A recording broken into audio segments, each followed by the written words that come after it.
संस्थापकाय च धर्मस्य सर्वधर्मस्वरूपिणे अवतारवरिष्ठाय रामकृष्णाय ते नमः. Namaskar to all of you. We shall now begin the study of the life of Sri Ramakrishna, Ramakrishna the Great Master, which is called Leela Prasanga in Bengali, original, written by Sharda Anandaji Maharaj.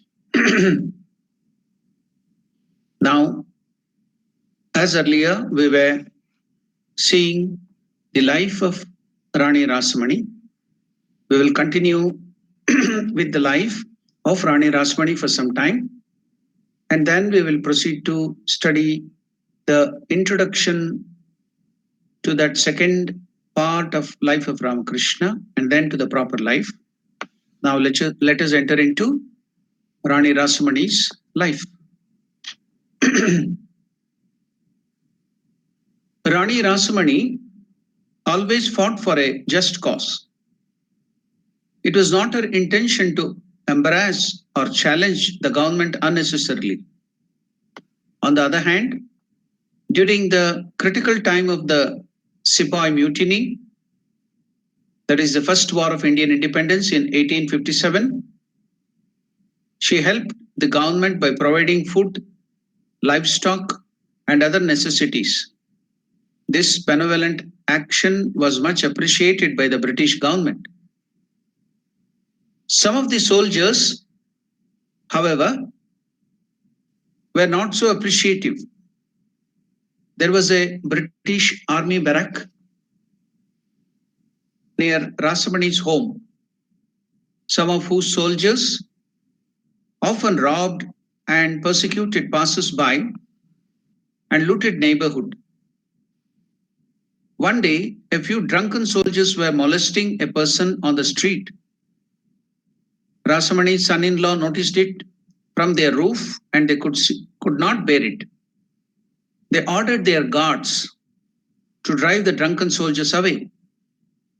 And in the process, one of the soldiers was wounded.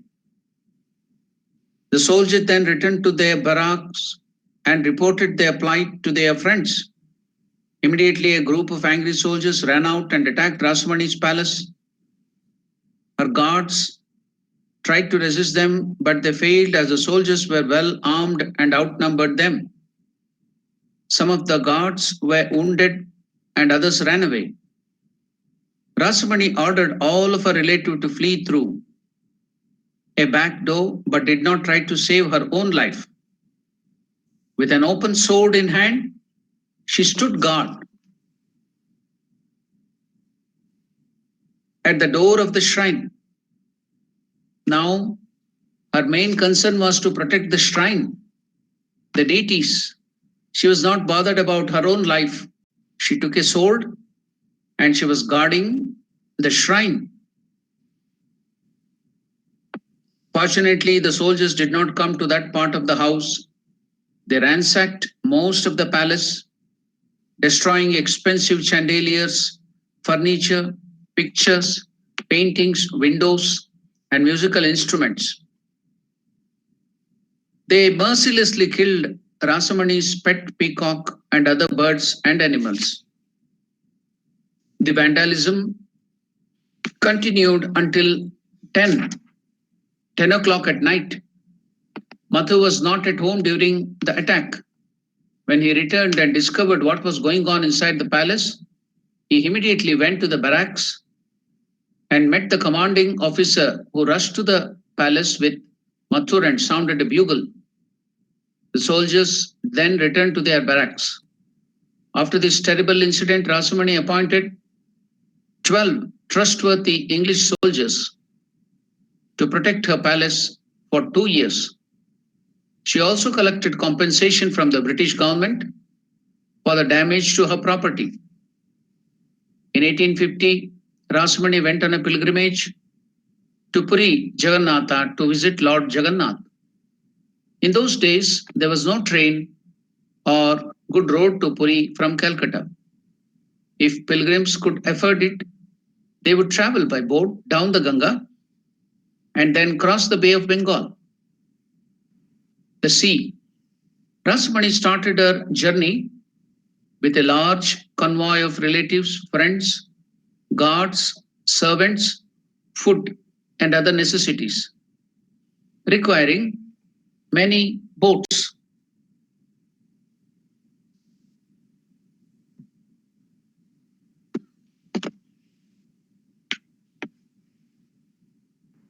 It was a long journey. As they reached the Bay of Bengal, they were suddenly hit by a cyclone. So that scattered the whole group.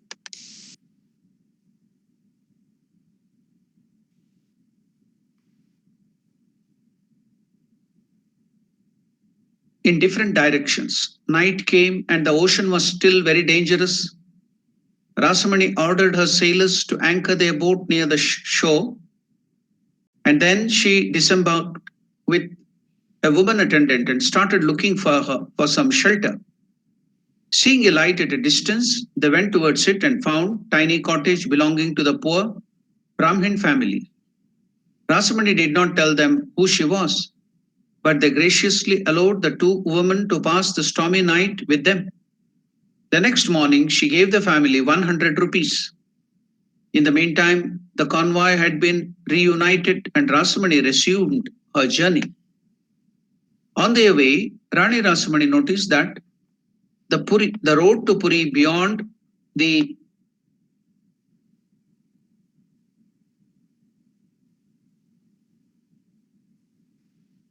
Suvarnareka river was in very bad condition. She later paid for its repair for the convenience of the pilgrims. At Puri, she offered three diamond studded crowns costing 60,000 rupees to Lord Jagannatha, Balaram, and Subhadra, the deities of the main temple. She also gave food and money to the temple priests and the poor. The next year, Rasamani went on a pilgrimage to Ganga Sagar, the confluence of the Ganga and the sea. Now we have to note what is the use of giving so much of costly things to the deities. Does the Lord require those things? The doubts may arise in our mind. This was the arrangement done by our great seers, great munis, and sages, where they used to build these temples. All the donations in the form of ornaments, in the form of diamonds or gold or whatever, the costly ornaments would be used for some time. And then at the time of necessity, the golden ornaments and other things would be melted or maybe sold. And then the money which would come out of that sales would be used for the development of the temple, to development, the maintenance of the temple for the pilgrims, to help the pilgrims, to feed the pilgrims, to give new facilities to the pilgrim. Not only that, the temple would maintain so many schools and universities. Of olden days, it was called Gurukula. So they would give help to those universities like Gurukulas, the olden days Gurukulas. They would help the different villages, different people at the time of need. All that thing would be done by the temple authorities. So this was the main arrangement done by our rishis and munis. So that was the way the society was benefited. So all that should be taken into notice. Nowadays too, such practices are there. Maybe that has become stagnant. So all the things, even now if you go to Tirupati and many other places, there are so many education institutions free of cost, hospitals and other things, which are helping the needy, which are helping the people of the state and the society. You can see those things helping to get the revenue to the government. So the government will use it for the service of the poor people. So that was the system, that was the way the arrangement was done by the rishis and munis. And that spirit of that arrangement has to be maintained. Later on, maybe over thousands of years, the spirit may be lost, but we have to revive that spirit whereby getting all those costly gifts, they could use it for the service of the people, service of the pilgrims, service of the poor people in and around that village. So all the things were done. For example, why did the men and women in those days wear golden ornaments, costly ornaments, earrings, nose rings? We've been knowing. I'll just give an example where revered Ranganathanandaji Maharaj was in the age of 13. He wanted to go to meet revered Mahapurush Maharaj or Shivanandaji, who would be his guru. So the direct disciple of Sri Ramakrishna, he had come to Uti, Udakamandalam. Revered Ranganathanandaji Maharaj as a child of 13 or 12. He was in Kerala, near Thrissur in Trikkur. So it is more than maybe 300 or 400 kilometers. This young boy couldn't go there such a long distance. He didn't have money. So how is he supposed to go there? He sold the earring which he had. So in those days, boys also used to wear earrings. Even now, some of the traditional boys wear earrings, golden chain, but not nose rings. So even men and women, they used to wear these things that was used for, just like, see, in those days, there was no banking service. There were no banks. So to use that for emergencies. So all these ornaments, gold, everything of theirs, it was used for emergency. So it was just like banking system or security, or nowadays you will have so many insurances. So these were the old type of insurances. So wearing those golden ornaments, that gold and other diamonds and costly things were there for to help the family, help the people in time of need. So I gave you the example, Revered Ranganathanandaji Maharaj sold one of his ring, and with that he got the bus charge or something and went to meet Revered Mahapurush Maharaj or Shivanandaji and got initiation from him there at that very young age. So like that, all these things, the gifts, the golden ornaments were used as security and insurance in those days. So here the temple and other things would be given by the rich people so that it can be used for the maintenance of the temple, maintenance of the pilgrims. Most of the Indian temples, the pilgrims are fed free of cost. All the pilgrims who go there, facilities done, they will be fed free of cost. They will be given all the different facilities. If you go to Tirupati, where Lord Balaji or Srinivasa is there, you can see every day, all the 3 times, pilgrims are fed free of cost. Then they are given different facilities, so many other drinking water, everything, so much of facility are given there. All this is done by the gifts of the devotees. So the whole society is benefited like that. So you can, I have just explained to you, what would that money be done? Does God need all those things? So when we give those costly gifts to the God, that will be used for the maintenance of the temples, maintenance of the pilgrims, to help the poor people. So that way, all that gifts were used. So now let us go forward. The next year, Rasamani went on a pilgrimage to Ganga Sagar, the confluence of Ganga and the sea, Triveni and Navadvip, the birthplace of Chaitanya Mahaprabhu. So we should know what is this Ganga Sagar. So why that has become a place of pilgrimage? We all know the story of Bhagirath, who did lot of penance to bring down Mother Ganga from the heavens or from the other world. So now, why did he do tapasya? His great grandfather Sagara. So that Sagara had 60,000 children, even more than that. So he did embarked on one yaga, Ashwamedha yaga. So many yagas were there to enhance their kingdom. So they used to do all these yagas. So when he did that Ashwamedha yaga, the horse was taken away. If you do many such Ashwamedha yagas, you will get so much of merits, punya. And now, if you get too much of punya, then you can become even the Indra, the lord of the gods, small letter gods. Indra, Chandra, Vayu, Varna. So Indra is the king of them. Now, Indra was little jealous, or he may be afraid that he may lose his post if somebody does lot of all these yaga and yagna, they get punya. If his punya increases, then he can occupy the post of Indra. So Indra was a little upset. So he wanted to stop or create problems in this yagna so that he should not get punya. So he took away the horse, or rather stole the horse.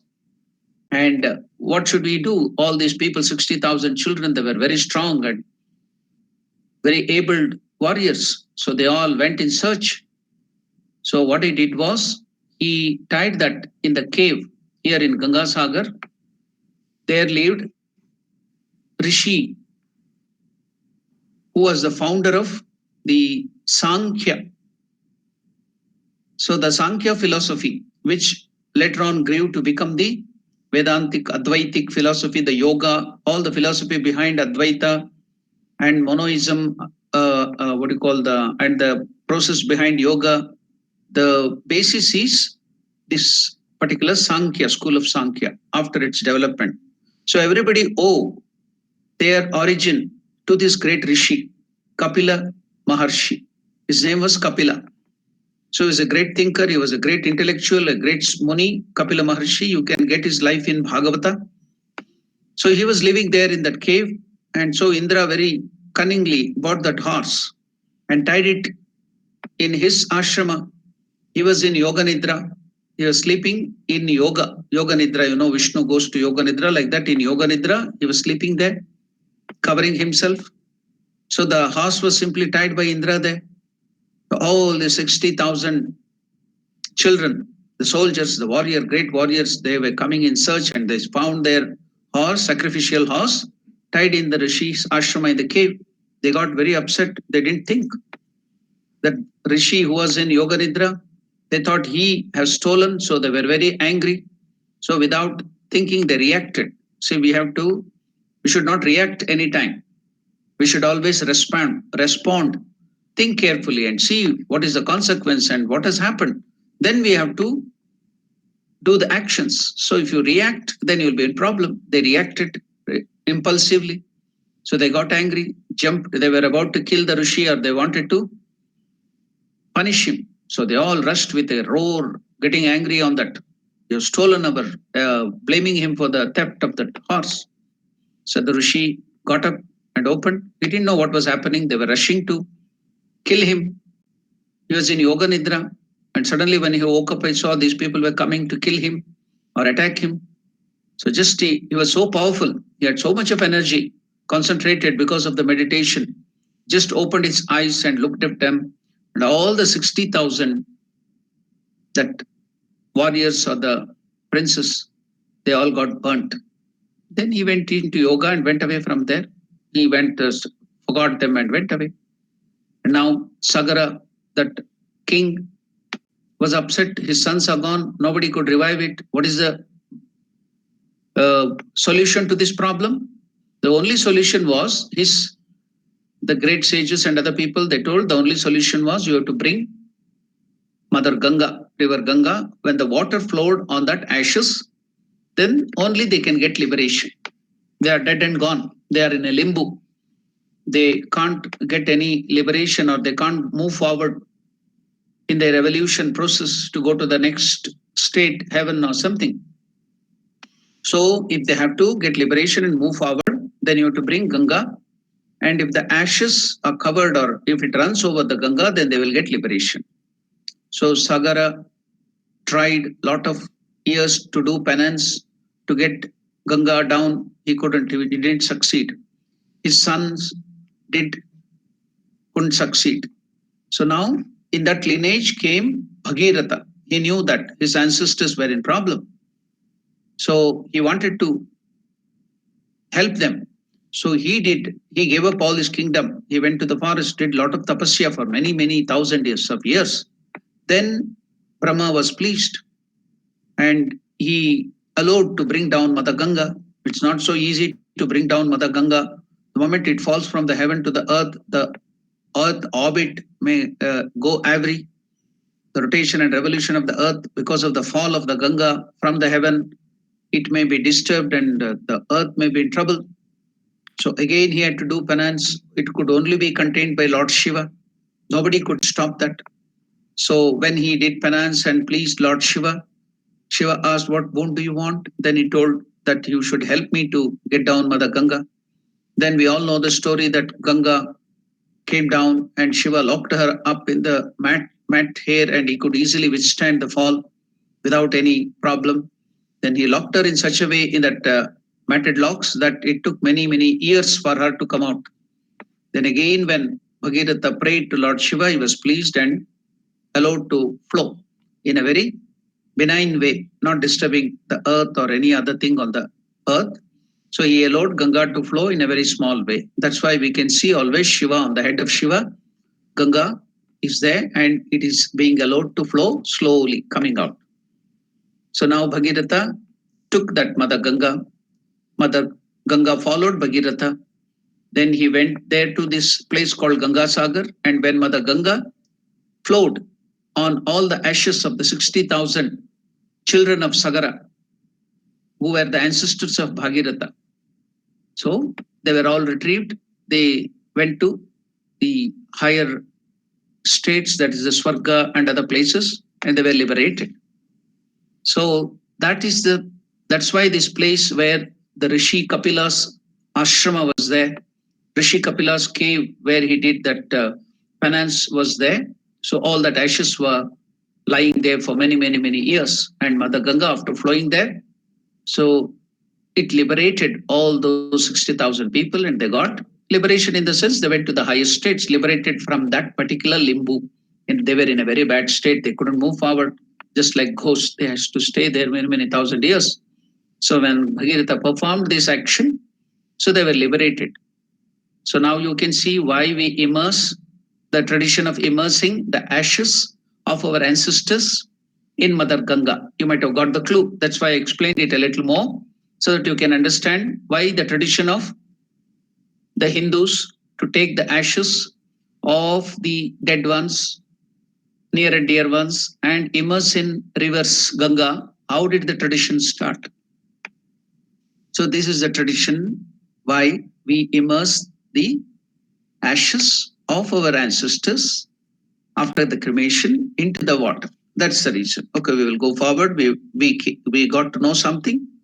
So now Rani Rasamani went on pilgrimage to this place, Ganga Sagar, where Ganga meets the sea, and that was the place where the Sagara's children were in the form of ashes, and they got liberation after Mother Ganga flowed on that ash. So people go there and take a bath in the confluence of the river and the sea because it is a very sacred place. So Rani Rasamani visited that confluence, the Ganga Sagara. Then she went to Triveni, where three rivers meet. It's called Triveni. Veni, the meaning of Veni, literal meaning, Veni means braid. The mothers make their hair into braids. So if they make one braid, it is take away, Veni. That's called Veni. Then if there are two, that will be two. So sometimes I think you may be knowing when Vijnananandaji Maharaj, the direct disciple of Ramakrishna Paramahamsa, when he was in Prayagraj,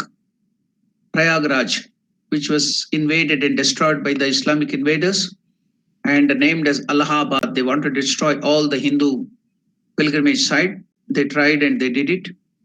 And then now the present government in Uttar Pradesh had retrieved back that thing and they have named it at Prayagraja. No more it is called Allahabad. It is Prayagraj. So there, when Vijnanandaji Maharaj was taking bath in the confluence of Ganga, Yamuna, Saraswati. So when he was taking bath there in the Triveni Sangama, many people go there in Prayagraj. It is in Uttar Pradesh, UP. And taking bath, Vijnanandaji had a vision whereby the Divine Mother Ganga came out of the river in front of him and she had three braids. Generally, mothers have either one braid or two braids. but he saw there 3 braids. The Divine Mother had that. So then he could know that is the Gupta Gamini. Mother Saraswati cannot be seen. The river Saraswati was earlier flowing in a very big way. Now it has gone underground. So it is called Gupta Gamini.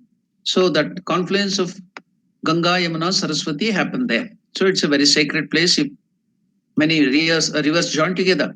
Like that in other places too, there will be Trivenis where small 3 rivers may join together. That is also considered very auspicious if there are 2 or 3 rivers joining together. So that will be called Triveni. Veni means braids. So 3 means, you know the meaning, 3 in Sanskrit, because the numericals have come from the Hindu Arabic. It came from India. Mathematics started in India, then it went to Arabia, and from there it went to Europe. So it's called Hindu Arabic numericals. So it has passed through Arab from India. So mathematics and everything was found in India. The concept of zero, the numericals and other things were given from India. So that you can see, and also the language Sanskrit is the mother of so many European languages too. So Indo-European group of languages, the origin was Sanskrit. So the many words of Sanskrit are there. You can trace the root back to Sanskrit from all the European languages. So English too, the word 3 comes from Trini of Sanskrit, Trini or 3. So Triveni means 3 braids. Veni means braids. I think some of the mothers will have the name called Veni. So Divine Mother had a long braid, so she will be called Nagaveni, the braid like that of a long snake. So whatever it might be. So the Triveni means here 3 rivers, confluence of 3 rivers, and Navadvip. Dvipa means island, Nava means new. What is that speciality of this Dvipa or surrounded by river, many rivers, it has become like a island. So the Navadvipa is very famous for Nyaya Shastra.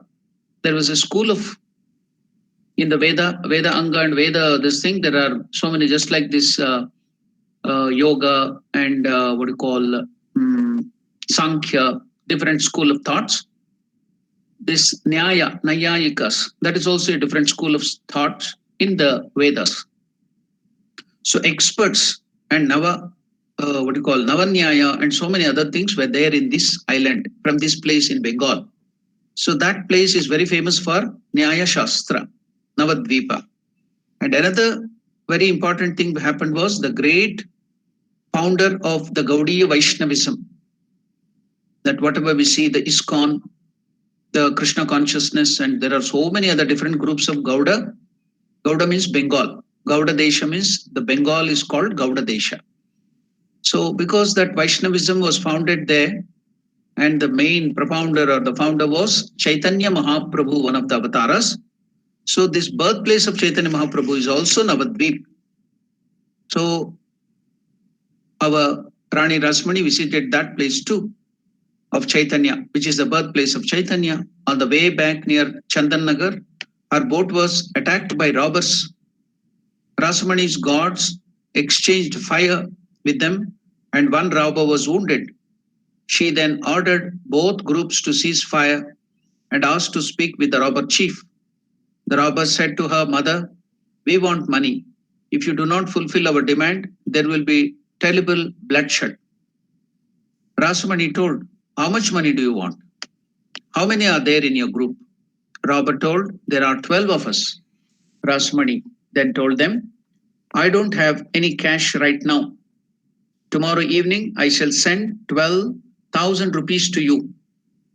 If you are unwilling to accept this offer, then take my gold necklace and these few silver vessels." Robber then told, "We accept your offer, mother. If we do not get the money by tomorrow evening, your journey will be stopped." Rasmani was true to her words. The next evening, she sent the robbers 12,000 rupees through a messenger. Pilgrims, through their love and devotion, tears and prayers, make a place holy. Pilgrims, through their love and devotion, tears and prayers, make a place holy. Now, how did that place of pilgrimage get that importance? It is because of the pilgrims. One great devotee has started that. He prayed, he did the penance, and he pleased God. God manifested there. That's how it has become a place of pilgrimage. So it is the pilgrims, it is the devotees who give importance or who create that speciality in that area. So that's why that facility gets that importance, because that pilgrimage has become a place of pilgrim because of the speciality of those great saints. Just like in Bhagavata, there's a statement, Tirthi Kurvanti Tirthani. The Tirtha Kshetras means pilgrimages get their speciality, that special Mahima, by the austerities and great nature of those pilgrims, the saints. So why? Because Sa Antarena Gadabrada, they carry Lord Narayana or whatever the Lord in their heart. Because they have manifested the Lord in their heart, wherever they go, the great saints, the great sages, rishis, so wherever they go, it becomes a place of pilgrimage. What is Gangotri, Yamunotri, then Kedarnath, then Badrinath, which we go in Himalayas to do that? The great pilgrims, the great people, Pandavas, they started their pilgrimage in Haridwar. Then from there, they went in search of Lord Shiva to Kedarnath, Shiva. So that became a place of pilgrimage now. Lord manifested, Shiva manifested there. Then Narayana, Nara did tapasya there in Badri. So that became a place of pilgrimage. So it is all the human beings who have become great by their spiritual disciplines, and they have manifested God in their heart. So wherever they go, they create pilgrimage sites. God is manifested. We all know that Gaya, Gadadhar Vishnu got manifested because of the great devotion of Gayasura, a demon. He became a great devotee. Even a demon, even a bad people can become a saint. We have a saying in English, every saint has a past, every sinner has a future. So even a sinner, a demon, a ghost or whatever can become a saint by their great deeds. So here they're telling pilgrims through their love and devotion, tears and prayers make a holy place. So their austerities and their longing for God create such an intense spiritual atmosphere. And whoever comes to that place of pilgrimage, where the worship will feel it, they can feel it. Varanasi, that is Kashi, the city of light, is one such holy place of India. In 1847, Rasamani had a desire to visit Lord Vishweshwara Shiva and the Divine Mother Annapurna of Varanasi. As there was no train between Calcutta and Varanasi during that period, she decided to go by boat. Her convoy of 25 boats got ready with provisions for 6 months. There were 7 boats for food and other supplies, 1 for herself, 3 for her 3 daughters and their families, 2 for the guards, and 2 for the servants, 4 for other relatives and friends, 2 of her estate officials, 1 for the doctor and for the medicine, and 1 for the washerman, and 1 for 4 cows, and 1 for the fodder. So that's why when they went to the pilgrimage, all these things, so many boats were there to accompany them because they needed all those facilities. So on the night before Rasamani's departure, the Divine Mother, Kali, appeared in her in a dream and said, "You need not go to Varanasi, install my image on a beautiful spot along the bank of Ganga and arrange for my worship and offerings there. In this image, I shall be constantly present and shall ever accept your worship." So we studied that in the life of Ramakrishna. Now we will stop our study here of Rasamani's life, and now we'll go to the introduction to the second part of the great master. Then we will come to the proper life of Sri Ramakrishna.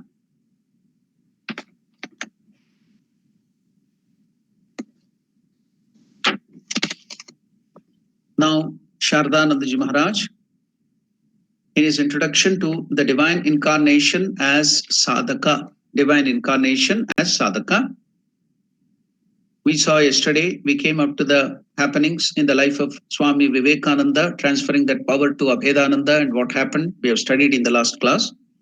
Now we will continue from there in the divine incarnation as a sadhaka. As a result of this, not only the old spiritual attitude of Abhedananda or Kali Krishna completely destroyed, but the new attitude of non-dualism being difficult to grasp, that is Advaita Vedanta, very difficult to grasp and assimilate quickly, was also misunderstood. And in the name of non-dualism, Kali Krishna would behave like an atheist, sometimes acting contrary to scriptural injunctions. Although the master from then on taught him the truth of non-duality, because now the attitude is changed because of the touch of Swami Vivekananda. Then he wanted to experiment and the problem happened. So now, although the master from then on taught him the truth of non-duality and affectionately pointed out the mistake he was committing in the day-to-day acts of life, it was long after the passing away of the master that Abhedananda or Kali Krishna, guided by that attitude, could rightly adjust his daily actions to that ideal. So now, yesterday itself I told you, now you can feel, you can see the real need of a guru. Without the guru, you cannot progress in spiritual life. That's why it is compulsory. Our scriptures tell that if you have to go forward in spiritual life, you should be guided by the guru. Otherwise, you will be in trouble like this. So only because that great Guru Ramakrishna was there, he could protect, he could help.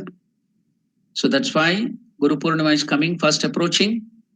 Next month, 5th is Guru Purnima. So we have to show our gratitude to our Guru who is helping us going forward in spiritual life or whatever path he guides us. Guru, the Lord himself takes the form of the Guru, because all the time, all the 365 days or the whole this thing, avatars, the Lord cannot come down as avatara at every step. Only once in a yuga or in a long time when there is decline of dharma, the avatara comes. So what does the avatara do? He cannot come all the time. So he manifests through the Guru, the realized souls, the great saints, and help the people. That's why many saints will come, many gurus will come to help people go forward in spiritual life. The Lord takes that form. That's why we worship Guru as Guru Hi Brahma, Guru Hi Vishnu, Guru Maheshwara. We tell that because it's the same Lord, the High Lord, who manifests through that pure and sports through that pure body, the personality called Guru. So Guru is none other than that person. Now here we came to know what is the value of Guru, why we need Guru. Without Guru, we should not go forward in spiritual life. Otherwise, yes, you can go forward, but there will be many pitfalls. Then you may miss the way, you'll be in trouble. Then you may go somewhere here and there. You may have to roam hither, thither, and be in trouble. So, Guru will help us to go in the proper way because he has already trod that path. He's experienced person, so he'll be the best guide. So now we shall go forward to see the other portion of the introduction to the divine incarnation as a sadhaka. To the class of devotees who think that the efforts of the incarnations of God for the attainment of truth or the fullest manifestation thereof in life are mere simulation, our answer is that we never heard the master express such a view. Now, yesterday I got a question that when Ramakrishna was very firm in the practice of taking food and he was very conservative, he was not liberal in his view to take the gifts and food from the other people. So, why was that imperfection expressed in Master? So, now in this portion, Sharadanandaji will explain all those things.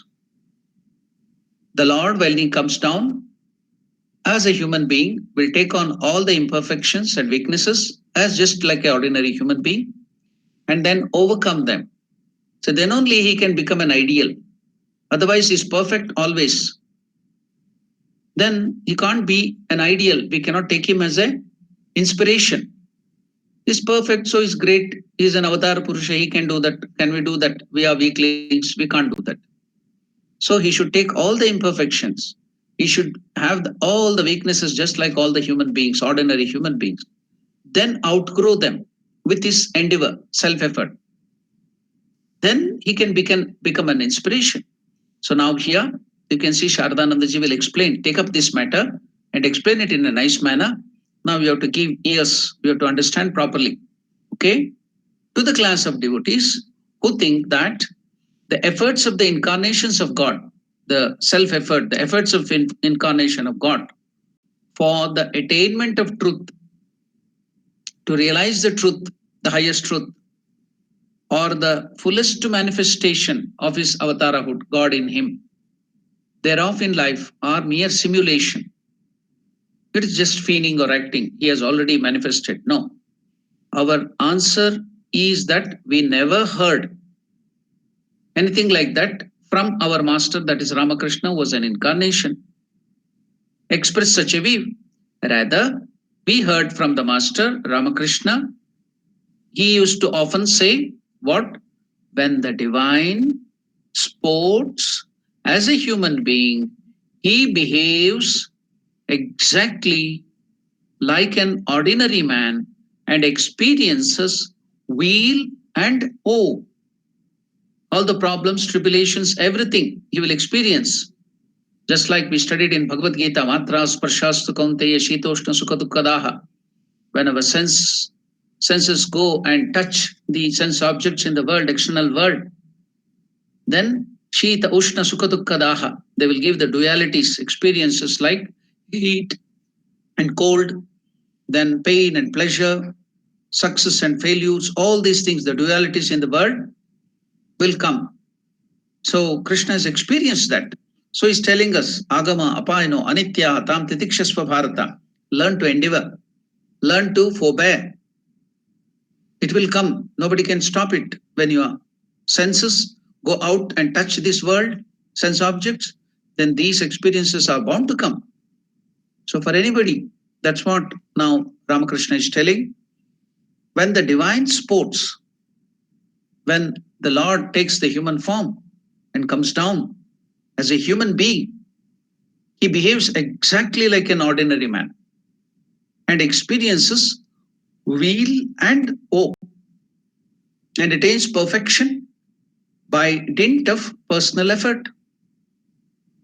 He will put the effort, self effort, and he will overcome that. Then only he can become an ideal, he can become an inspiration for us, for all the ordinary people like us. So he will have all that perfection, he will have all that highest truth realized in himself by his personal effort, endeavor, and austerity. The history of and this is told by none other than Ramakrishna himself. I'll repeat it again.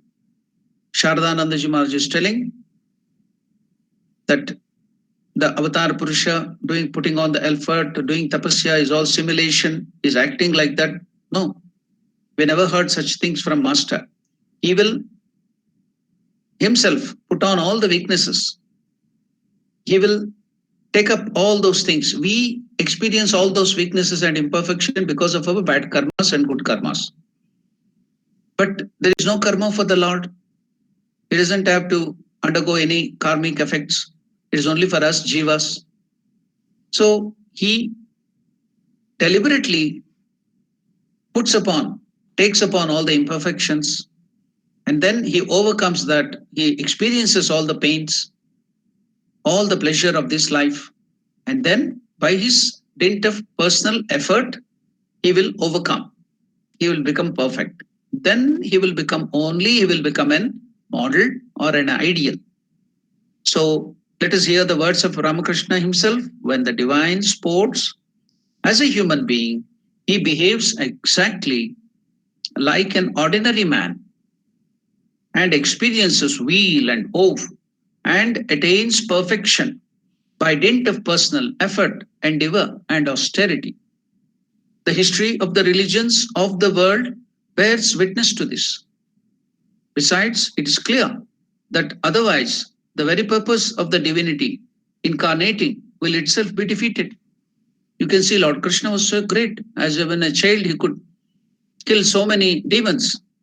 But when Jarasandha attacked Lord Krishna, he had a boon from Shiva that he couldn't be defeated at certain period, or this way he has to kill. So Krishna had to take back his army and people and go away from Vrindavan and shift to Dwaraka. That's why we went to Gujarat. Dwaraka is in Gujarat. He was born in Uttar Pradesh. In Mathura and Vrindavan, he played in Vrindavan. So when Jarasandha attacked, he had that boon. So Krishna could do anything. But he didn't do that. He was so great, but he didn't do. He accepted that defeat and went away. He didn't go and fight with Jarasandha. He went to Dwaraka, escaped from that place. We all know, studied that. So was it a weakness? No. Lord accepts everything, defeat, imperfection, everything by dint of self-effort. Then he will overcome all those problems in the righteous manner, and he becomes a model, he becomes an ideal for us. Why did Ramachandra start crying? When Mother Sita was lost, just like an ordinary person, he searched, he cried so much. So he accepts all the imperfections and then becomes perfect. Then only he can become a model, an ideal for us, an inspiration for us. So like that, we can find so many things in the history. The history of the religions of the world bears witness to this. Besides, it is clear that otherwise the very purpose of the divinity incarnating will itself be defeated. He need not then incarnate at all. What is the purpose of coming down? Taking the human form, having all the limitations, then overcoming that, then you become an ideal. The master's teaching, all the question of free will and self-surrender. So what is the place of free will? How much freedom do you have? And self-surrender. How much have we to surrender to God? What is its place? What is the place of self-effort and self-surrender? What is the place of free will and God's will? There is a lot of argumentation over that, and Ramakrishna clears that. And here, through Shardanandaji Maharaj, Shardanandaji will give the words of Ramakrishna and clear all those ideas. Let us see what Shardanandaji wants to tell here. The master's teaching on the question of free will and self-surrender can be classified into two categories. What are those? On the one hand, we find him saying to his devotees, I have cooked the food. Ramakrishna is telling, I have cooked the food. Then what are the devotees, the followers to do? Ramakrishna is telling, I have cooked the food. Just sit down and partake it. That's all. That's the grace of the Lord. You just partake of what I have given you, food. That's more than enough. The mold is prepared. Again, another statement of Sri Ramakrishna. The mold is prepared. You know, when you make images, you make some things. First, you make the mold. Then you put that particular object into that, whether it is ornament, whether it is pot, whether it is images, whether it is any sculpture, they make the mold first. And after that, the thing will be cast, whether gold or mud or stone or anything. Then the mold will be cast and the things will be cast in that, and the image or that particular thing is produced out of it. So Ramakrishna is telling, I have already created the mold for you. You need not take the difficulty of creating that mold. What are you supposed to do? Ramakrishna is telling, the mold is prepared. Now cast your own minds in it. Cast your own minds in it. That's all. I have done everything for you. Cast your minds in it and get the form and get the benefit of that. That's all. So now you can see what is the benefit of Avatar Purusha and Guru. If you cannot do anything, now still the Lord goes down. The first thing is, I have prepared the food, at least make the effort of eating the food. I have cast the mold, at least put that mind into that mold and get the result. Okay, but if you are so weak, you cannot even do that much of effort, then still he gives lenience. He gives so much of discount. Ramakrishna is telling, if you cannot do anything at all, then what are we supposed to do? Give me your power of attorney. Give me your power of attorney. What is this power of attorney? Legal people, the lawyers, the advocates who have studied law can well explain it to you. I will try to explain it in a small way. Suppose there is a minor child, girl or boy. Now he has lost his father and mother. They have a lot of property. So now the property cannot be given to the small child. It is a minor. It was not crossed 18. Only after 18 years of age you become a major. Then only you can own the properties and do everything. You will get rights. Until then you have no rights. You are a child. So the child will be the power of attorney of that property, and the child will be given to another person, and he will take care of the child and the property. He will be responsible for that. Once the child grows into age of 18 and above, then that property will be handed over and the freedom will be given. So that is until it is a child, until it reaches the year 18. Since it is a child, it cannot take care of other thing itself. So another person will take the responsibility of that child. So that is called giving the power of attorney. When you can't do it, then somebody else will take the responsibility and help you. That is called power of attorney. Now Ramakrishna is telling, even if you cannot do this much, I have done everything for you. When the avatar comes, he does everything sadhana. Only you have to cast your mold in that form. Then you get the benefit, your mind into that form. Get the benefit. Or another way Ramakrishna told was, I have cooked the food already. At least you have to make the effort of eating that food and digesting it. Okay, still the Lord gives the lenience, the avatar Purusha. See, now you can understand how much of help you get from the avatara. What is grace of God? Now you can understand the place of the grace of God.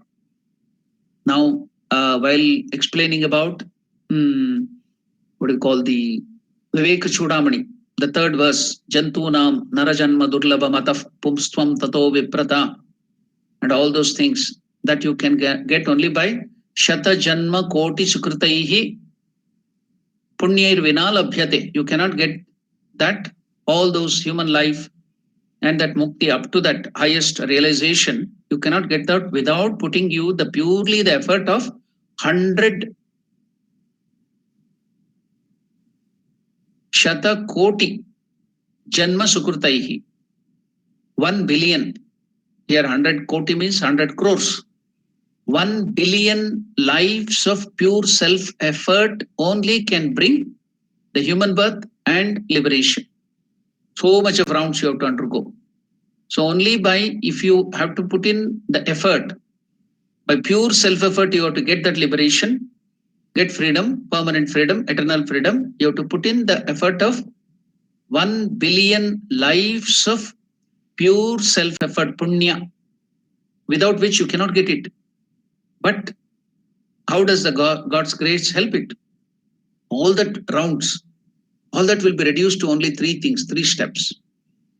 The next, this thing, Shankaracharya tells there, Manushyatvam, there is a human life, Mumukshutvam, there is the urge for liberation, then Mahapurusha Samshraya, the grace of the Guru, the contact of the Guru, the Satsanga. Mahapurusha Samshraya means Satsanga, holy company.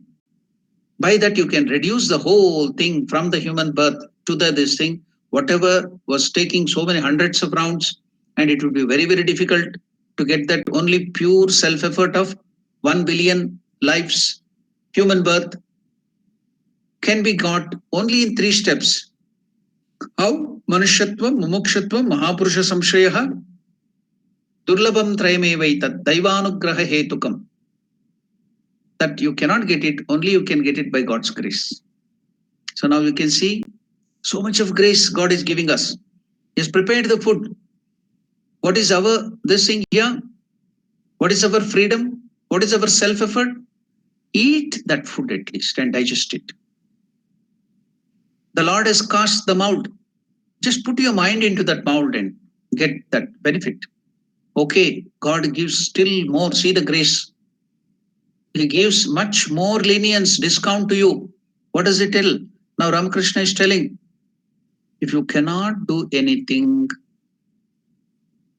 you can't do even that much of sadhana, then give me your power of attorney.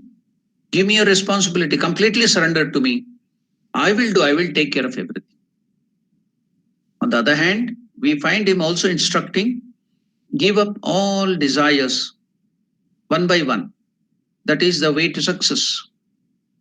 So many good teachings Ramakrishna is giving and Sharadanandaji is bringing them together.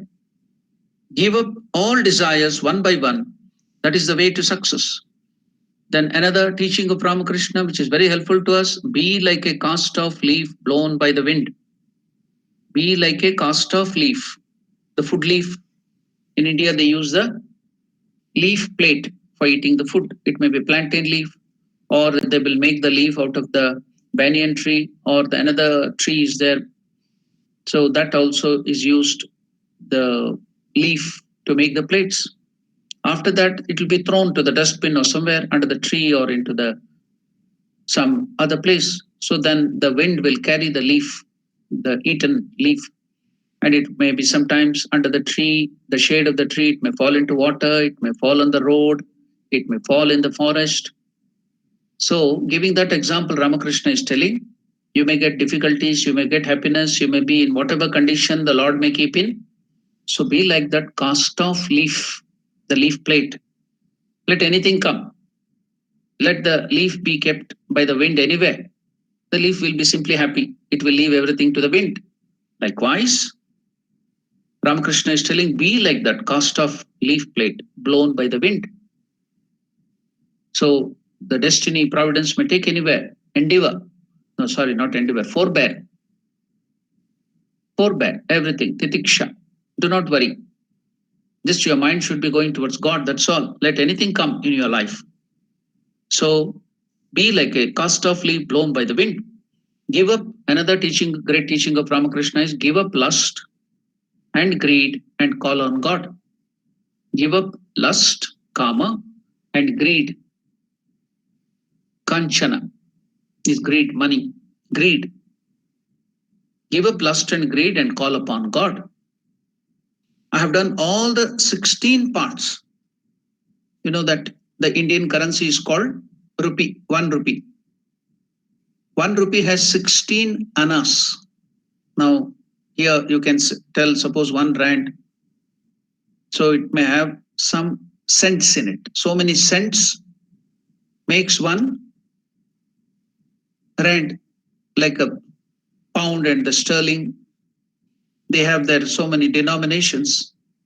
Likewise, here in Indian, this thing, 1 rupee has 16 annas. 1 anna, 2 anna, 3 anna. Then 25 paisa is called 4 annas. 50 paisa was called 8 annas. 75 paisa was called another like that, 12 annas. So totally 16 annas together becomes 1 rupee. So Ramakrishna is telling, giving that example, I have done all the 16 parts. Do at least 1 part yourself. I have done for you all the things. All the sadhana I have done is not for me. The Lord doesn't need any sadhana. It is for you people. I have done that. You just do 1 part at least yourself. It seems that our progress in life is often retarded because we very often fail to understand the significance of these 2 sets of teachings of the master and strike a balance between free will and predestination. Why do we get into problem? Because we do not know how to strike the balance between free will and predestination, self-effort and self-surrender. So we do not know how to strike the balance. One day at Dakshineshwar, Sharadananda Maharaj is telling, we had a long discussion with one of our friends, Swami Niranjanananda. Niranjan, earlier pre-monastic name was Niranjan. He was one of the direct disciples of Sri Ramakrishna. Ramakrishna used to tell that he was born from the Amsha of Rama in his last birth, the part of Rama. So Swami Niranjanananda so we had a discussion on free will and predestination. And not being able to arrive at any conclusion, we couldn't arrive. both of us were arguing over that, Niranjananandaji and Shardanandaji, and they couldn't come to any conclusion. Now they went to the master for a solution of our difficulty. So we wanted to get the solution. The discussion was on free will and predestination. Everything happens according to the will of the Lord. So don't worry, is one, that is predestination. And another thing is no, by your free will, by your effort, you can change everything. So how to combine these free will and predestination, God's grace and human effort? So the combination is very, very important. When they had the confusion, they went to Ramakrishna. They went to the master for the solution. The master was amused at our boyish discussion at first, but then added seriously, if there is anyone who has free will or anything like that, it is by God's will alone. How nicely combined it, you see? Ramakrishna is combining. You have free will. Everyone has free will. He has given us, the Lord has given us free will. If there is anyone who has free will or anything like that, it is by God's will alone. You have free will, but that free will is given by God. So combined it so nicely. It is by God's will alone that everything has always happened and shall happen. Man understands it in the long run. Man will understand it in the long run. So now we shall stop our discussion here for the introduction to the divine incarnation as sadhaka.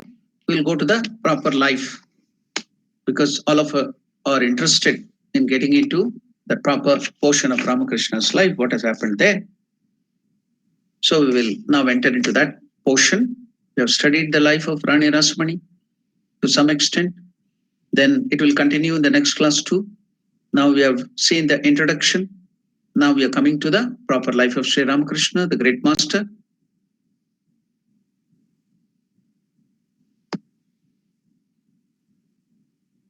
Yeah, yesterday we were studying the greatness of Mother Ganga and what Ramakrishna has told about Mother Ganga. So by introducing the name of Ganga, Ramakrishna from his childhood had so much of devotion to Ganga. So many other arguments and scriptural statements which could not convince Gadadhar to take the food there, it was convinced by Mother Ganga's name. So then we explained about the greatness of Ganga. We will just see again the teachings of Sri Ramakrishna on Ganga and then go forward. Now, Shardanandaji is telling, what a deep devotion to the Ganga the master had all his life. He used to call the water of Ganga Brahmavari. I have explained all these things in the last class, so I'm not going to the detail. I've just mentioned the greatness of Ganga as told by Ramakrishna and go forward. So he used to call the water of Ganga Brahmavari, that is Brahman in the form of water. He said, any person living on either bank of Ganga, the both sides of Ganga, has his heart changed into one like that of the gods, and virtues manifest thereof of themselves. Without your effort, the virtues will start developing in you without much effort, effortlessly. The wind filled with the sacred particles of water of Ganga purifies the land on both sides as far as it blows. By the grace of the Bhagirathi, that is Ganga, another name for Ganga, the daughter of the great mountain, goodness, austerity, generosity, devotion to God, and spiritual steadfastness are always manifested in the lives of people living in those parts of the land. You know, the greatness of Ganga, which Ramakrishna is telling, it is not only in India, even in Tibet, even in Thailand, even in so many other East Asian countries, they revere water as Mother Ganga. Recently, I saw a photo of one Divine Mother in Thailand in the language of Khmer. The language is Khmer. It's called Mi Konge. So the name of that river is Mi Konge. And the picture is also given. I have that picture. I can show you it in the next class. I can give that. So what is the meaning of that? Mi means Ma. Kange means Ganga. The word, the Khmer language, or in the Tibet on the Thaish language, Ma has become me. Kange. Ganga has become Kange. So Ma Ganga, the river which starts in Tibet and goes to Thailand and other places, it's called and goes to 7 countries. The name of that is Mi Kange. It comes from Ma Ganga. And how is that mother depicted? She's sitting on the crocodile. The mount is crocodile and going through the waters. So it's the same way depicted here too. The Vahana of Mother Ganga is crocodile. She comes on the mount like all the gods and goddesses. Saraswati has the Hamsa, then Subramanya has the peacock, Ganesh has the mouse, Shiva on the bull, Divine Mother Durga on the lion or tiger. Like that, Mother Ganga's Vahana mount is crocodile. So there too, the picture you can see, if possible next time I'll try to show that. So Mi Kange. So Ganga is so popular everywhere. There too, water, the river is considered as Ma Ganga. The Southeast Asian countries, Thailand, China, then what do you call that, Tibet, all those places there, Ganga is popular. So that's the speciality of Ganga. So Ramakrishna is telling the wind filled with sacred particles of water of the Ganga purifies the land on both sides as far as it blows. Just particle carried by the wind of the Ganga water can purify people on both sides. Maybe 7 kilometers that side, 7 kilometers this side. Wherever, as far as the wind blows. By the grace of the Bhagirathi, the daughter of the great mountain, goodness, what can you get by taking a dip or even inhaling that water in the air?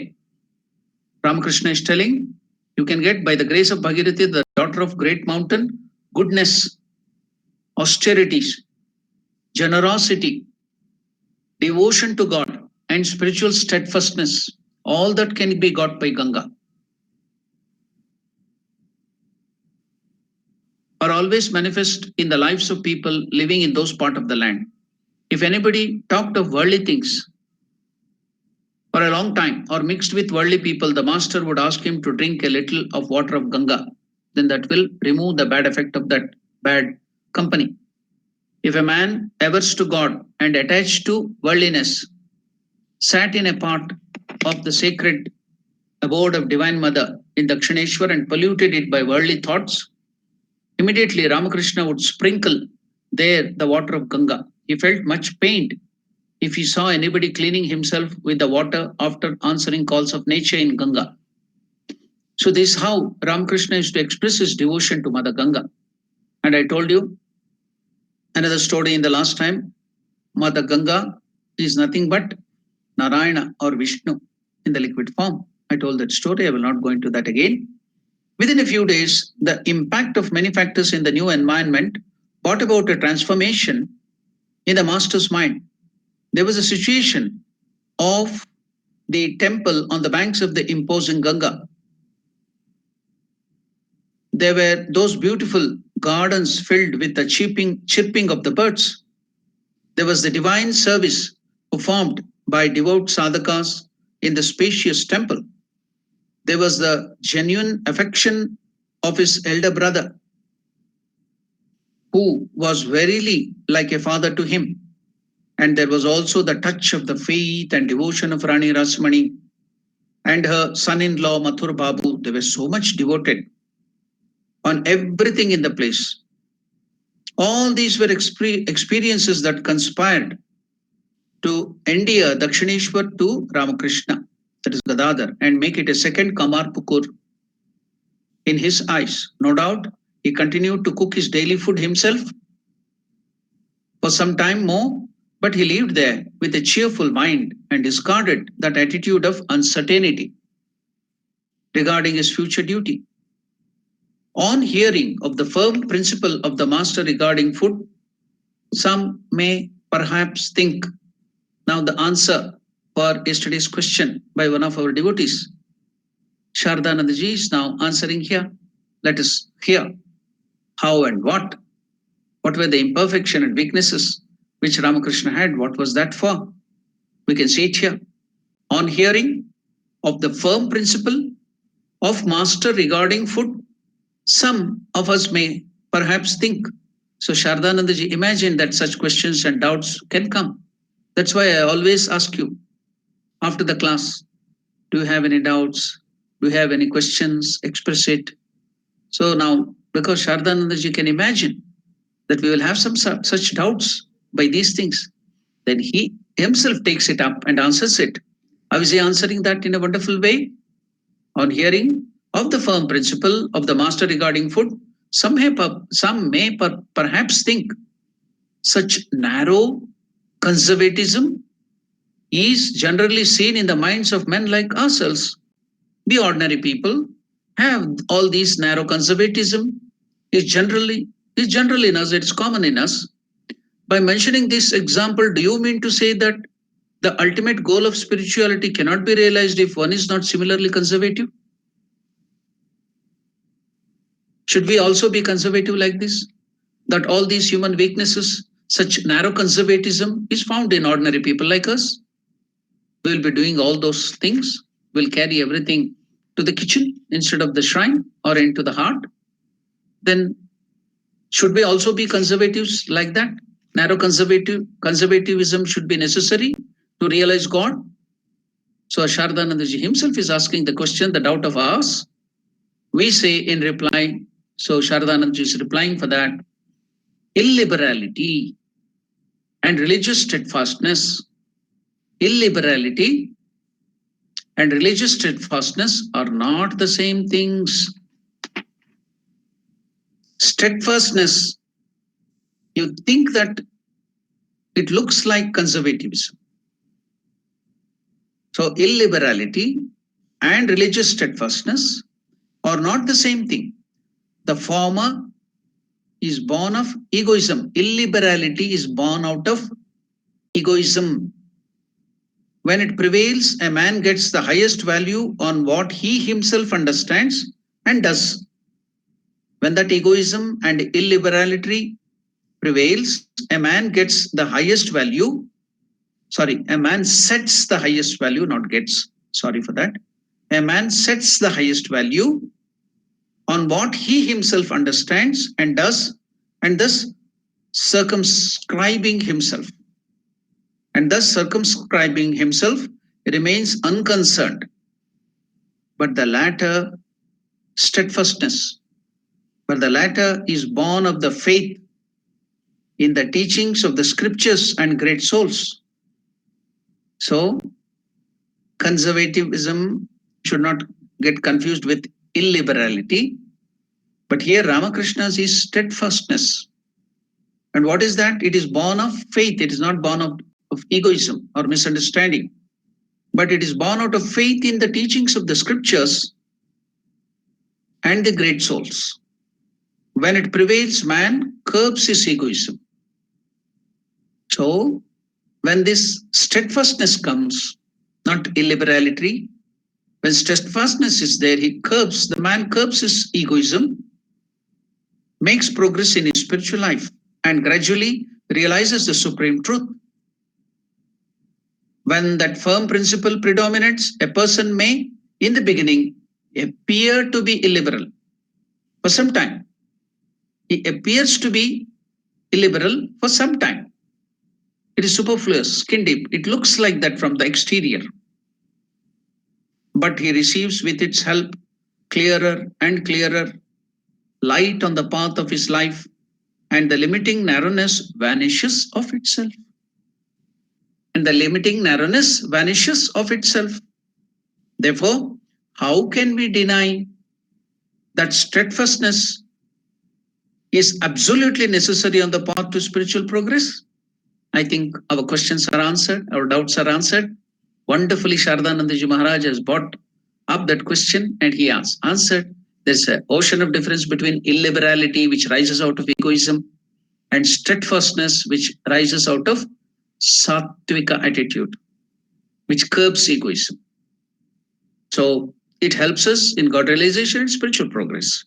Acquainted with this quality in the Master's life, in the manner mentioned above, we understand clearly that we too will be endowed with true liberality in time and attain the ultimate peace if we go forward to to realize spiritual truths.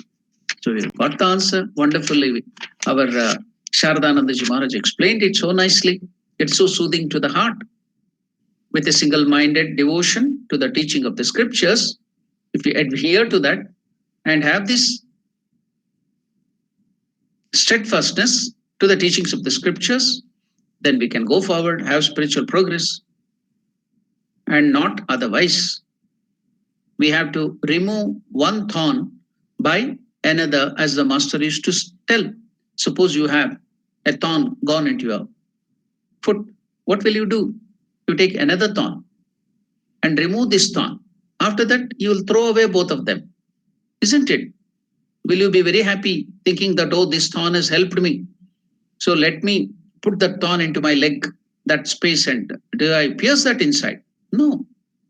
I remove that one thorn which is paining me, which is a pain in my foot, buy another thorn and throw away both the thorns.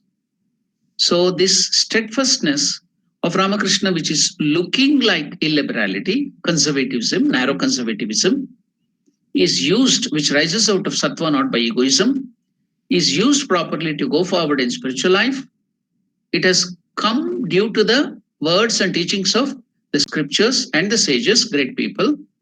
It will be used, and later on, when he goes forward, he gives it up. Just like the thorn is used to remove another thorn, and both of them will be thrown away. So we must have recourse to religious steadfastness. It's not illiberality. Religious steadfastness. See, all our confusion is removed so wonderfully. That's the brain of Sharadanandaji Maharaj, a realized soul. A Brahmagnani writing this. A realized soul is writing this. So that's why how much of clarity we are getting. So much soothing. So we must have recourse to religious steadfastness in order to reach the liberality of the truth.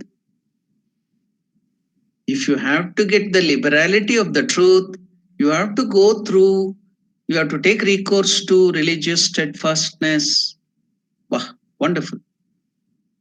We must follow rules and regulations in order to reach the state beyond rules and regulations.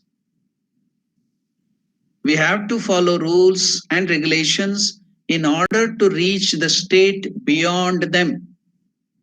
If you want to go beyond karma, you have to go through the process of karma yoga. Without doing the karma and doing it properly in the form of karma yoga, you cannot go beyond karma. It's really wonderful. So we must follow rules and regulations in order to reach the state beyond them. Noticing this imperfection, in the early days of the master, some will perhaps say, wonderful, see, we are getting the answer. Why should he be then called an incarnation of God? Noticing this imperfection, in the early days of the master, some will perhaps say, why should he be then called an incarnation of God? Why not call him a man? But if you must make God of him, if you want to make Ramakrishna as a God, if you want to make God of him, it is better to conceal such imperfections. You can hide it. You need not have written that. You could have concealed that. Let people only know the perfect things, good things only. Why do you want to show all these things? You could have concealed that, hidden them. You may give suggestions like that. Why should he be then called the incarnation of God? Why not call him a man? Okay, you want to call him a God, make him an avatar. But if you must make him God of him, it is better to conceal, just like we did for the other avatars. Better to conceal such imperfections when you are writing his life. We say, Sharadanandaji is so nicely replying, we say, brother,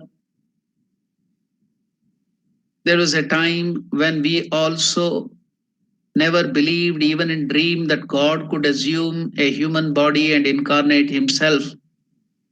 Sharadanandaji's reply, even we, when we were young, even we, brother, there was a time when we also never believed, even in dream, that God would assume a human body and incarnate himself. We didn't believe in it because we were all students of science. So we never believed in it. Sharadanandaji is telling, when however out of his unlimited grace, the master made us understand that this was possible. He simultaneously gave us the insight to grasp the idea that the incarnation would assume mental imperfection, will assume mental imperfections also. Just as he assumed the weaknesses of the body, just as the incarnation will assume the weaknesses of the body, so also the incarnation would assume mental imperfections also. Now, many other people of other religions, the Abrahamic religions or whatever, any other religions may go against it, telling that the Lord cannot have a form. The Lord who is infinite, the Lord who is attributeless, they don't have the idea of attributeless. That is only in Hinduism you can find. They have only the idea of formlessness with attributes. But our Advaita Vedanta and our Vedanta has gone even beyond that. We believe in God even in Nirakara Nirguna, formless and attributeless too. And Ramakrishna tells that he is even beyond that. He is much, much, much more than that too. So such a person who is infinite, such a God, you can't call him a person also, such God who is all-powerful, omniscient, omnipotent. When he is all-powerful, if you lay the claim that he cannot take form, he cannot take a human birth, he cannot take a human body and imperfections, then you are limiting God. You are telling God that he cannot take, means what does that mean? It means that God is not all powerful. You're contradicting your statement. You are telling God is all powerful. You are telling God is omnipotent, omniscient, and you are claiming that God cannot take form. That means he's not all powerful. He has his own limitations. Then how can you call God? So you are going contrary to your statement that God is all powerful. So God can assume form. God can assume imperfections because he's all powerful. He can do anything. What is meant by omnipotent? All powerful means can do anything. So can't he do that? If he can do anything, he can do this too. So wonderfully Sharadanandaji Maharaj is telling us, however, out of his unlimited grace, the Master Ramakrishna made us understand that this was possible.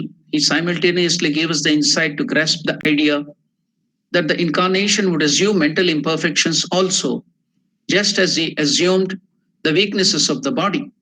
The Master used to say, the shape of an ornament. You know, you all wear golden ornaments. I don't know, that's why. But you all know you are handling golden ornaments. So go and ask the goldsmith or the people who know about the chemistry of gold. An ornament of gold cannot be prepared with pure 100% gold, aurum, AU. You cannot make with pure aurum or gold because the melting temperature, the melting point of the gold temperature is very low. If you have a pure gold ornament, you wear it, then the temperature goes to 45 degree or 50 degree, then gold starts melting. The ornament is gone. It will change its shape. So for the gold to retain its form which is given, alloys are added. Alloys are imperfection. It is not gold. When does a milk becomes impure? When you add something that is not milk into it. If you add water, if you add something else to look like white or more, to make it more, then that is called impure milk. So if anything other than milk is there, that is impure. So if anything other than gold is put into it, it is an alloy or impurity. So you have to add an alloy to the gold to make an ornament out of it. Otherwise it will melt down. So impurity is necessary for the gold to have its shape. The shape of an ornament cannot be given to gold if it does not contain some alloy impurity. He never made the slightest attempt to conceal those imperfections. Ramakrishna never made any attempt to conceal, even the slightest attempt. You should note that. Suppose you are trying to conceal your imperfection and show off only the good things to the world, then what is that called? Hypocrisy. You know, Swami Vivekananda's great statement, we are wasting, all of us, irrespective of anybody, all of us are wasting 80% of our energy in showing to the world what we are not. 80% of our energy, of everybody's energy is being wasted in showing to the world what we are not, that is concealing our imperfections. Then that is corroborated by the present day psychology, but Swami Vivekananda adds some more thing which is not there in psychology, modern psychology. If we had used half of that energy, that is out of the 80% energy which we are using to conceal our imperfection, if we had used half of that energy to become what we wanted to be, we would have achieved that very quickly. We would have achieved the goal. So here you can see Ramakrishna would never make even the slightest attempt to conceal those imperfections from us. Yet he clearly told us over and over again, the one who became Rama, the one who has become Krishna in the past, has now come into this case. He would show his body, his own, showing his holy body as Ramakrishna. Again, I will repeat the statement which he had told to his direct disciples, Sharadanandaji and Vivekananda. Also in the life of Vivekananda, you can get it. Swami Vivekananda, who was a great educationist, a scientist, a rational person, he tested Ramakrishna from top to bottom and he accepted him as an Avatara Varishtha. That's why he gives the statement, Avatara Varishtha. Swami Vivekananda would not agree. He tested him thoroughly. And then he gives the statement, Avatara Varishtaya Ramakrishnaya Te Namaha Sthapakaya Cha Dharmasya Sarva Dharma Swarupine Avatara Varishtaya Ramakrishnaya Te Namaha. He tested it. Sharadanandaji Maharaj also, you can see all through life. He's very scientific and very rational. He's not hiding anything. He's giving everything. And he's telling Ramakrishna has told them, him, Sharadanandaji is telling. Yet he clearly, Ramakrishna clearly told us over and over again, what is that? The one who came earlier as became Rama, the one who came earlier as Krishna, it's the one God, that is Narayana, Gadadhar, Vishnu, or whatever you may call, has now come into this case showing himself as Ramakrishna. But his coming down this time is incognito. Just like a king going in disguise to see round the capital, it is like that. We all know, we have heard in the olden days that the kings would not be satisfied with the news of the subjects of his kingdom given by the spies, given by the ministers, because he may be misguided. So when he wanted to know the real picture, when there is some problem, so he himself will go. But if he goes like a king, the people will not tell the reality, they will hide reality. So he would disguise himself like a beggar, like a businessman, like an ordinary person. So he used to disguise himself, change the dress. People cannot recognize him as the king. That's called incognito in English. In Sanskrit, it is called Chadma Veshadhari. Chadma Veshadhari. Incognito. So he used to go and find out the reality and do the needful and take the corrective measurements. Likewise, Ramakrishna used to tell this time, as Ramakrishna, the Lord has come incognito, just like the king disguising himself. So in the earlier avatars, you can see so many weapons, so many powers exhibited. But here all the powers are there, but he has come like a poor ordinary man without any show off. So incognito, Chadma Veshadari, Ramakrishna himself used to tell. He who has become Rama, he who came, took a avatar as Krishna, this time has come in this body, Ramakrishna. But it is incognito. Just like the king disguises himself and makes him. Then Divine Mother has told me the moment people start recognizing you as the king or as the avatara, then you have to give up your body. The moment the concealment is gone, then people come to know you have to give up this body and go back to your original state. So Chadma Veshadharita, the one who has become Rama, the one who has become Krishna, that Lord, that Gadadhara Vishnu has come down this time incognito as an ordinary poor Brahmin, Ramakrishna. So we will end our great study of the great master today because time is already up. So now the time is for asking doubts and questions. If you have any on the discussion, we discussed about Rani Rasamani. Then we've discussed about the introduction wonderfully well. So many doubts were cleared. Again, here too, we have cleared so many doubts. So if you have any questions and doubts, you can please ask. If I know the answer, I will give you the answer. If I do not know, maybe Shardanandaji Maharaj will again open up and tell you. It's the time for question. It is time for doubts. Any questions, any doubts? Maharaj, yes, Mother, please tell.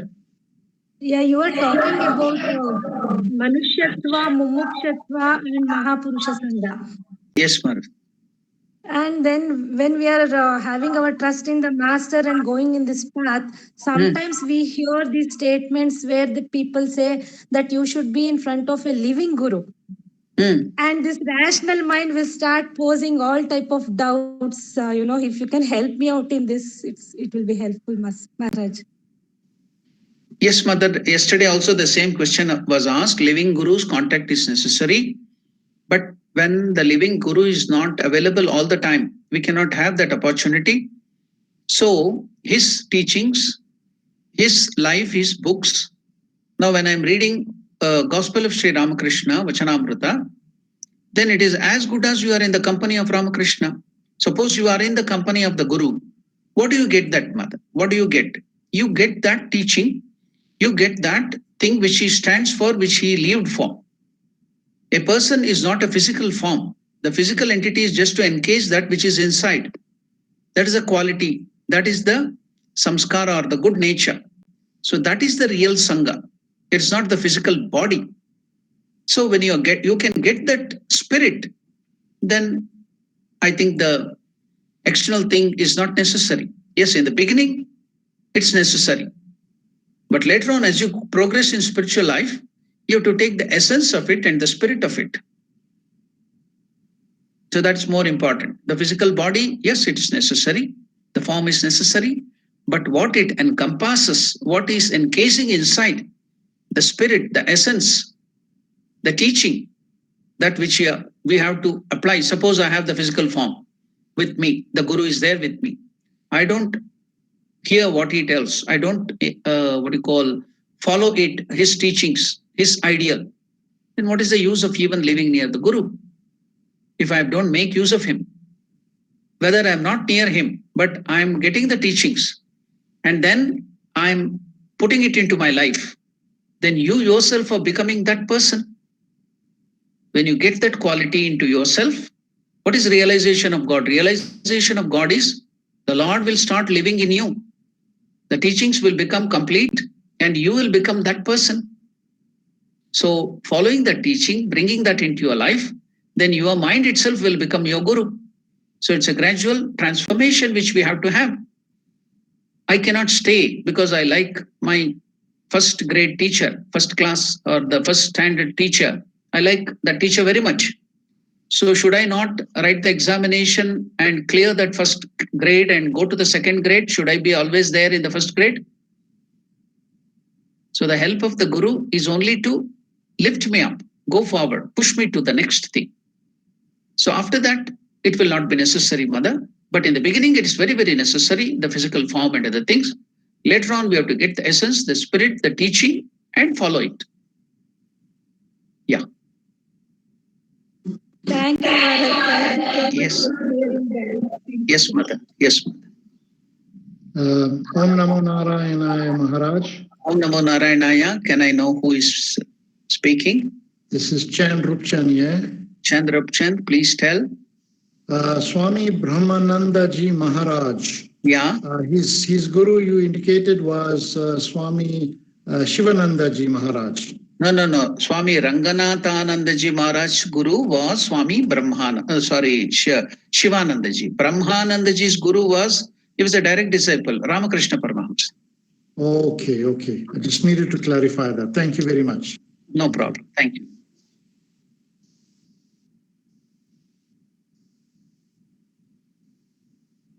Any other questions? Any other doubts?